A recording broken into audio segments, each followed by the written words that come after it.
Hello everyone and welcome back to the video. Today I'm going to go ahead and react to the release of Age of Empires 2 on Xbox. I've got the stream that they did on the Xbox channel on Twitch in the background, and we're going to go ahead and watch like 10 minutes from the segments. They're basically playing through the last campaign of William Wallace. And I'm going to go ahead and run you guys through some of the things you need to know about Xbox. And basically the idea is it's not a new game. It's the same game that we have on PC and that we've had on PC. It's just adapted so it's playable on Xbox and so it's easy to learn on Xbox. So they probably changed some quality of life features. They changed a few things to make it a little bit easier to get into and that kind of thing. But it's not a new game. It's not a new balance. It's the exact same one. So I thought I'd clear the air, clarify that from the start. And yeah, we're just gonna hop right into it. So without further ado, let's go in. I did watch the earlier 9 minutes 53 seconds of this as well, and I'm going to talk about some of the points that they mentioned in there before we get started with the video. So first of all, there will be crossplay if you want from Xbox to PC. So if you're an Xbox player, you could play versus the PC players on the rank ladder, or you can choose to not have that option available. You could play with keyboard and mouse on Xbox. You can't yet play with a controller on PC with the same functionality that you have on the console. The only way to play it on PC with a controller is using an emulator, the way Dave does, for example. And they did tease Age of Empires 4 coming to console as well, so if you're interested in that, they did talk about it.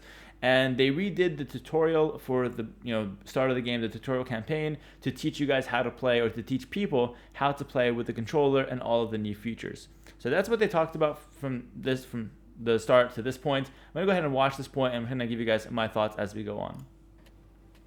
Yeah, I can show for... Oh, last thing, and he's starting off right away by showing how the economy works and some of the automation features that they have. For the viewers who just came in, our new cool automation system, where you can basically assign a ratio of resources you want the villager to collect, and they'll just automatically do it.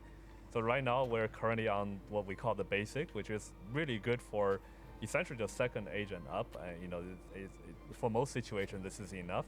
But suppose I want something else, like I want a little bit more stone because I want to build more castles.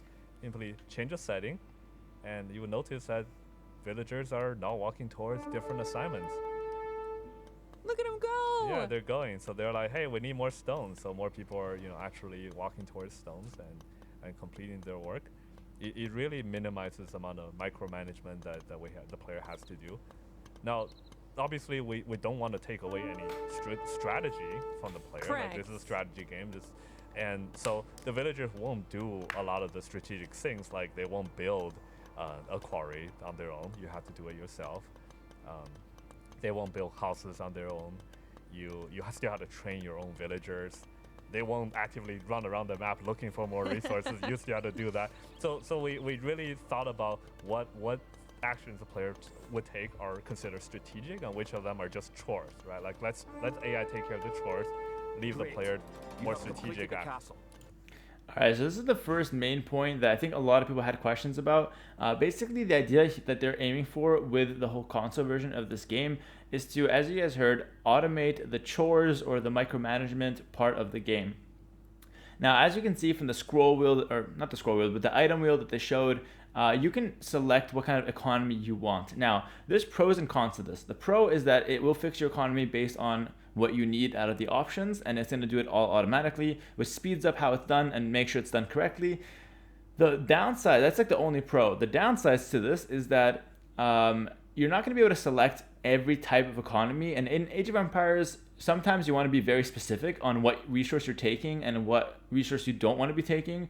And from their example, their basic economy had 1 vill on stone. And the problem with that kind of setup is that you don't always want to have 1 vill on stone, because that means that you're just going to be long distance mining that stone randomly, for example. And so this is the kind of first thing that that popped up to me, is that this version, or this kind of automation of the economy, seems to be very new player friendly, very beginner friendly, and not something that's going to help people just turbo their economy and have like a perfect setup right away. So it's not something to be worried about, and I think overall it's a pretty good feature for the newer players. To make the strategic decisions. And then it will be time to attack the English. Right. So William, you'll be here soon. As you can see, how they create the units here. Have some unique units for this civilization. Let's try to build some. They're building fast. Wallace has come. Now he gets some army. Wallace is here with more units. Doo-doo! And right off the bat, you can see it's fairly one of the smooth. things I haven't mentioned is that you can absolutely garrison units. So if you take a unit and say it's like I want to press X on a building or a transport ship, One of your most powerful units is created at you the can castle. garrison into it. Create 10 more wood raiders. Similarly, if you want to ungarrison them, just select the building or the ship and then press X, and then they come right out. So Oh. this is, you can also select a unit, garrison them to the ship, and then be able to see within the right trigger menu on the ship what's garrison. Like, oh, I have one of this unit, I can just get rid of him, and there he goes. So see, actually, in a lot of our campaign, garrisoning, ungarrisoning is a pretty big part of our mechanics. Sometimes you use transport ships. Sometimes you wanted to just hop into a building to defend yourself against enemy attacks. Totally. Yeah.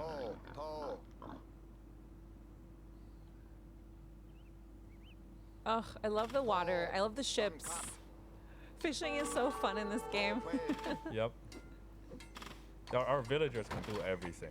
So With chop William wood, Wallace they and his fish, wood they raiders on your side, harvest, The they can English may hunt. be in trouble. Yeah, they're kind of just talking Once about you nothing have at a this large point, army but with plenty of siege weapons, go destroy the English castle. yeah, the gameplay to create units seems pretty good as well. And from what I can tell, it seems pretty easy to move your units or move your army around. What seems to be hard is tabbing back and forth between things. And I can just mute the audio because they don't talk about much in the segment anyways. So I'll just talk while you guys see the background gameplay here.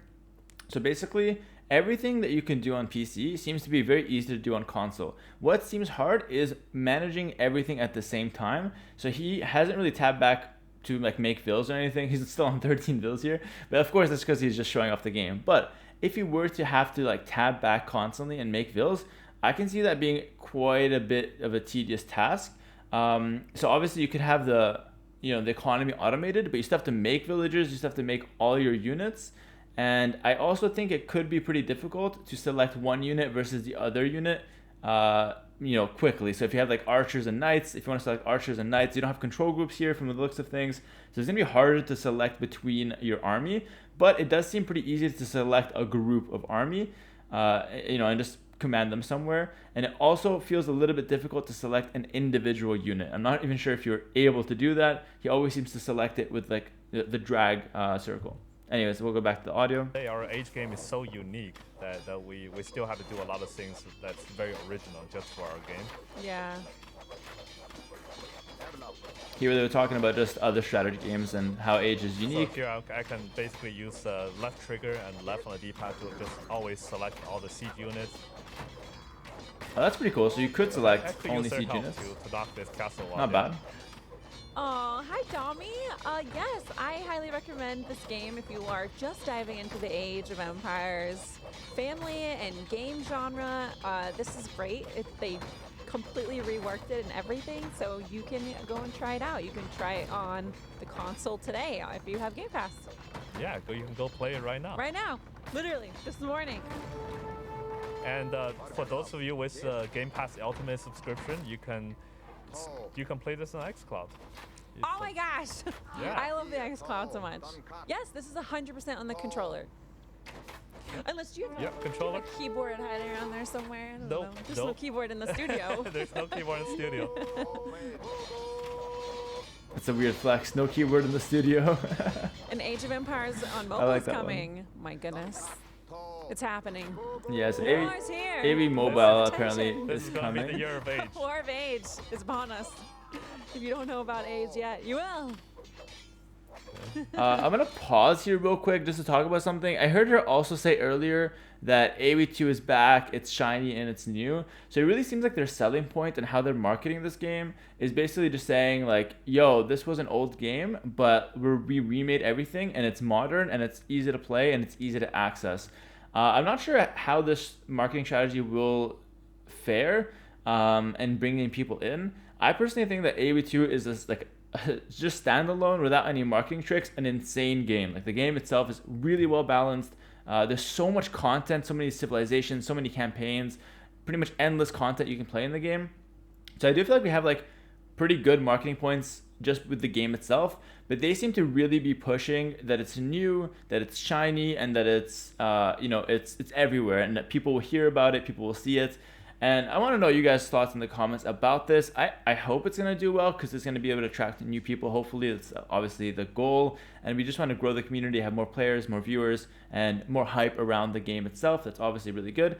But I do wish they just kind of sold the game a little bit more on how good of a game it is and not just that it's new. But okay, that's just kind of my opinion. But I do like that they're at least, pushing new content for this game out at the same time. So let me know in the comments what you think about that. But it seems to be a really big point of how they're marketing this. Yeah, Sean, it's very exciting. A little bit from earlier, but we were really excited chatting before the stream during a meeting about putting this show on, and when I saw it in the calendar, I was freaking out a little bit. I was like, oh my goodness. Absolutely, I want to be a part of the Age of Empires 2 launch on Xbox. Hello. Yes. Yeah, it's a very, very big day for our entire team. This is our first first console Age game ever. Ever. Yeah, literally ever. I do like the passion that they're bringing to the table here. You can tell they worked really hard on this game. And the design director seems to really know what he's talking Alex about. is like, no, which I like. That's gets good. left Really good. Unless I say so. I have the prize. There's a castle here. We need to roll over. And I think that's one of the lessons I've learned in the early days of playing Age is that you really need a lot of siege units. Fact. Sometimes I just build 1 or 2 RAM and it just never felt enough. Yeah, that's why you built Trebs instead. Overwhelm them. Let's take this down quickly. But yeah, we have a level in our Art of War campaign that's specifically about how to take down the castle as quickly as possible. So it's basically effectively building your as many ramps as possible, and at the same time using your other units to distract the enemy so that your ram can go do their work. Wow. Okay, I'm sorry, I can't resist. I have a faster way. 20 Trebs, 1 shot, pack out, and you're out. But anyway, that's going to be pretty much the end of the little gameplay footage that they are showing us.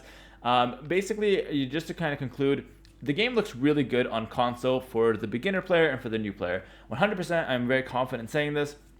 The graphics are actually really good too. The game seems to run very smoothly, and they have all the features that I think will make the game just easy to understand. Like you can understand like the economy's at the top, and everything is very visible. I will say the overlay is a lot on the screen, so like it almost looks like you're watching it because of how the overlay is shown. But like I said, I think for beginner players, this is actually a good thing because you want it to be just as clear as possible. Are we going to see competitive players on the Xbox? Probably not. Not on controller. Anyways, we might see competitive players with keyboard and mouse on the Xbox. That's one thing. But I highly doubt we're going to see competitive controller players. I think at most they're going to get like maybe 13, 1400, maybe 1600, that kind of thing. And like we're talking like the best controller players. But I really just don't see controller Age of Empires taking over the scene or anything like that when it comes to the competitive side. Last thing I'll say, I think Mav did a good job in showing us what like a newer player to the Age of Empires franchise might comment on or might enjoy about the game. She commented on the fish looking nice. She commented on the fact that there's a castle and things are really clear. She understands exactly what's going on with the army attacking it. I'm not sure if she's played Age of Empires before, but to me she seems like she's a bit newer to the franchise. And the point I'm trying to make here is that everything was super clear for her, even though she doesn't have that much experience with the game, which is a huge plus side because that's what we want. We want a newer player to see this kind of gameplay and be like, I'll try it out and understand immediately what the game's about and how to play it. That's going to be it for this video, guys. Let me know what you guys think about the Xbox release, whether you're going to play it or not, whether you have friends who are going to play it or not, and just overall your thoughts on the release in general. I'm personally pretty stoked that it's coming out. I think they did a good job on it so far. My first impressions are mostly positive, and I look forward to see what the future holds for it as well. And for the Xbox players that might have stumbled across my channel watching this video, I am making a video very soon on how to play Age of Empires 2, very beginner, new player friendly guide to help you guys get integrated into the game and into the community. So thank you all for watching, and I'll catch you guys next time. It's exciting times for Age of Empires 2, and I'm here for it all. Thank you so much, guys, and until next time, peace.